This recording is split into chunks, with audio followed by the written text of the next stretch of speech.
எப்பவுமே நாம பேசக்கூடாது. நம்மளுடைய செயல் தான் பேசணும் அப்படிங்கிறதுக்கு ஒரு செமையான எக்ஸாம்பிளா இருந்திருக்காங்க இந்தியன் டீம். அதாவது என்னன்னா 2015ல இந்தியாவுக்கும் பங்களாதேஷ்க்கும் ஒரு ஓடிஐ சீரிஸ் நடந்திருக்கும்.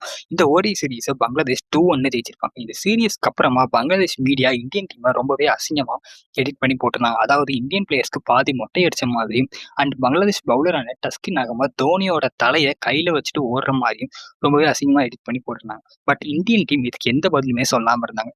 இதுக்கு பதிலடி கொடுக்குற மாதிரி 2016ல நடந்த ஏசியா கப் ஃபைனல்ஸ்ல ஒரு சரியான பதிலடி கொடுத்திருப்பாங்க இந்தியன் டீம். மழை காரணமா இந்த மேட்ச் 15 ஓவரா மாத்தினாங்க. ஃபர்ஸ்ட் பேட்டிங் பண்ண பங்களாதேஷ் டீம் 15 ஓவருக்கு 120 ரன் அடிச்சிருந்தாங்க.